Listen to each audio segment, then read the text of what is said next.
I'm pretty sure some of the Barca fans may say I'm overreacting because the season just started, right? But when I saw the transfer activity, what is going on Barcelona, and of course La Liga fans, let's talk about a little bit of La Liga. I do a lot of Premier League predictions and stuff, but I also like Barcelona, so I wanted to talk about that game that took place today in La Liga. Levante hosting Barcelona.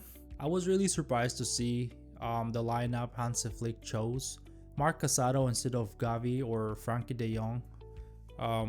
Flick is clearly trying to tell the board that he's relying on Marc Casado and he doesn't want to sell him. That's why he was in the startup today.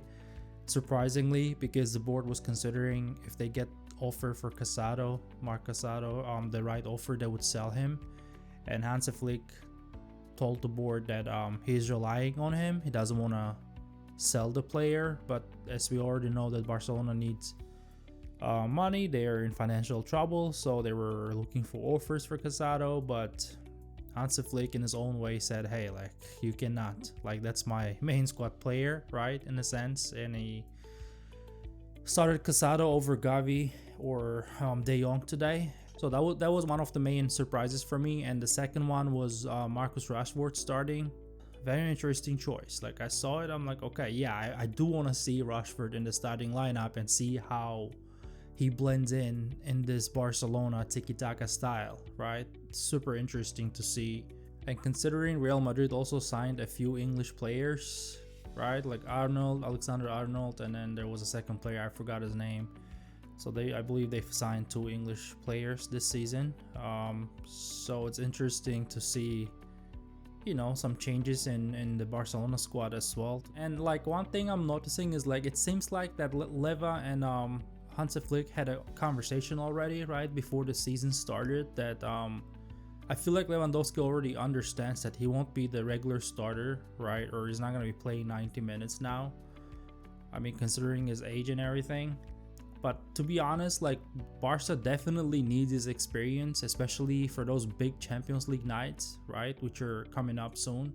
So the way I want to break down Levante against Barcelona, we're going to start from the first half first.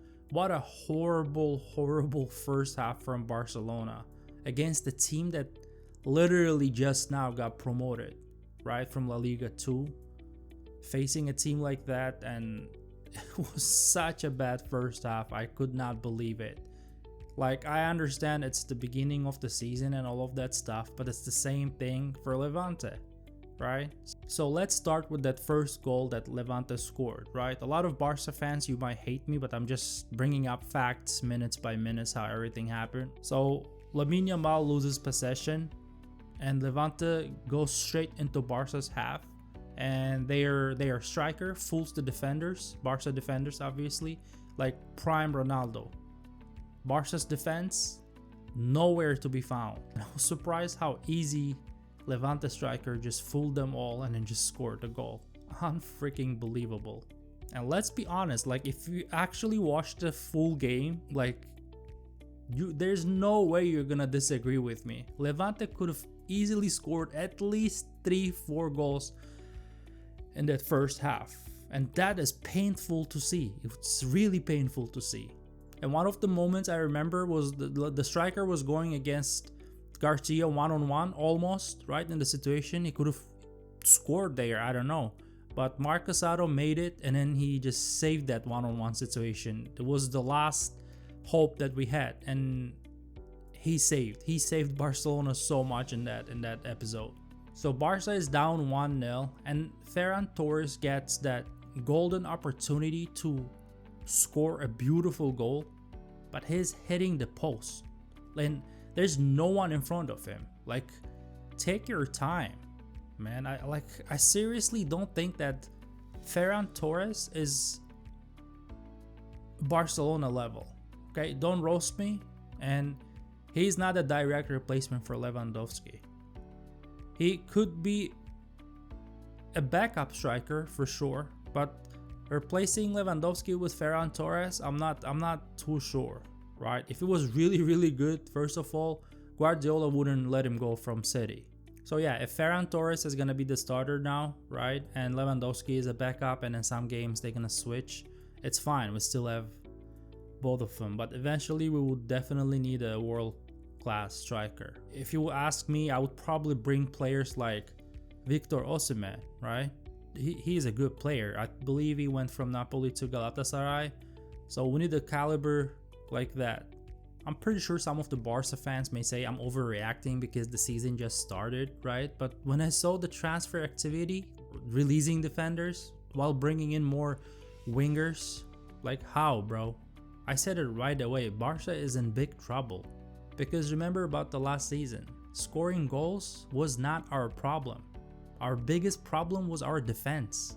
Right now, if our defense is already falling apart against a team who just got promoted to La Liga, I don't even want to imagine how we'll look against like European elite. Like, just think about it. And if you ask my honest opinion, like with this kind of defense, we would be lucky to even repeat or get close to what we achieved last season. I know I'm gonna have a lot of opposition saying, hey, like Barca got it done. How many teams can make a comeback after being down 2-0, right? Bro, that's not the point. They're making a comeback against Levante. So now let's talk about the second half. Like, Barca somehow escaped this messy game, right? Being down 2-0 at halftime and making a comeback after full time and winning it 3-2. A genius goal from Pedri like definitely boosted Barcelona's confidence, right? And it came out of nowhere. Like, even the commentators were quiet for a few seconds. They didn't understand what happened. Like, it just literally came out of nowhere. And then after that, Ferran Torres scores a quick second goal, right, to level it. But let's be real, even after Ferran Torres scored, Levante didn't give up or fell apart. What they did was they immediately took counterattacks to Barcelona and they almost scored. And we had two big saves from Garcia, right, our goalie, our new goalie. And that literally kept Barca alive to have some hopes to make a comeback. And one key moment in the second half was Flick's tactical changes around 70th minute, bringing on Lewandowski for Balde. I was really surprised. Like, I was thinking he would probably do the regular, right, replace Ferran Torres for Lewandowski, and that move completely shifted the balance. It was necessary to make that change. And I'm pretty sure most of you noticed Olmo wasn't sharp at all. He kept losing the ball, and even at times I saw Lamine Yamal got upset at him. He was yelling at him. But the one thing that I really liked was that after the third goal, after Barcelona scored the third goal, they didn't keep recklessly pushing, you know? They calmed the game, and that's what was so different than from last season. And honestly, if they had shown this kind of maturity against Inter in last season's UCL, we might have been in the final, right? It could have been a totally different history. We could even... I'm not saying 100% we would beat PSG, but we could, right? We could already get our Champions League trophy by now. But no, once we started leading the game, they kept pushing against Inter until they got punished. That was so stupid. And I'm glad that the team learned from that. And now they know, like, hey, we're winning. It's a tight game. Everybody's exhausted. You don't gotta keep pushing. Just, it's the last minutes. So with all that being said, the truth is that Levante exposed Barcelona's weakness in transitions. The defense is still shaky. They fall apart at times. They have no idea. They're all over the place. 3 players covering one striker, and then there's like another winger or 2 wingers are open, and they're just easily scoring goals. You cannot do that. You gotta know your positioning, who you're covering. The one consistent player today was Pedri. He has to be the man of the match today. So yes, in the end, Barcelona got the 3 points, right? But this wasn't the kind of performance that screams title contenders. Seriously, I understand Real Madrid is going through their own difficulties, and Atletico Madrid even worse, right? But we cannot say, hey, they're dropping points or they're having bad games, we can relax. You cannot do that. They can pick up the form. What are you gonna do after that? I mean, I understand Hansi Flick may be happy with the fight back, right? But the problems are still there. It's not like we made a comeback and all the problems are solved. Defensive lapses and wasted chances, like, there are a lot of them, and that's a bad sign, and we gotta improve on that. And yeah, as I said, Pedri saved the day. Flick's changes, tactical changes worked, but let's be honest, like, against stronger opposition, could have been down 3-0, 4-0, and that's what Levante almost did. They literally almost scored 3-4 goals in the first half and then a couple of goals in the beginning of the second half. I am happy as a Barca fan that we made a comeback, we won, but we're playing against Levante at the end of the day.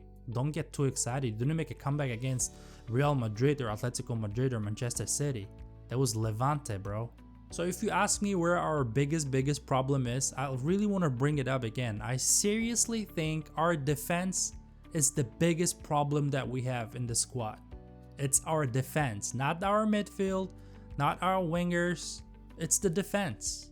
We don't need extra wingers or midfielders right now. We need more better defenders, right? Who's not gonna crack under pressure.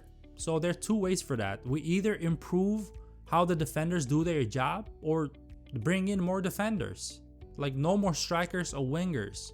It's not like, oh, but we have no money, we're in a financial trouble. But you're bringing in wingers, bro.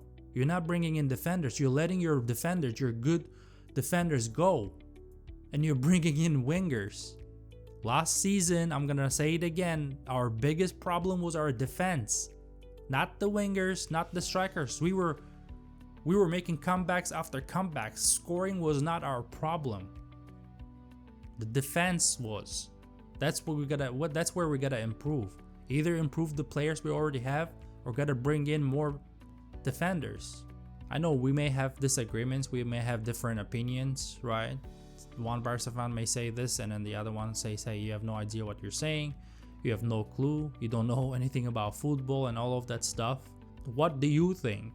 Right, as a Barca fan, should we be relieved by the comeback or should we be worried about the warning signs? Because if this is how we're gonna play and start the season, I'm not sure if we are ready for European elites, right?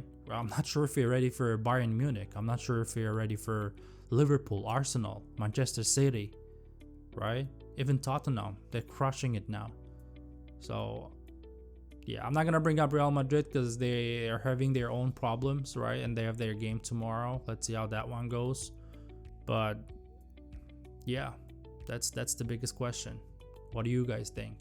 So leave your comments about that in the comment section, and yeah, let's have healthy discussions about this situation at Barcelona. That's all, Blaugrana fans. Let's just stay calm, right? I don't want to overreact either, and neither should you. But we should learn from that, from the game today. We cannot just be at peace because we made a comeback. We gotta learn from that something. So that is it for now. Until next week.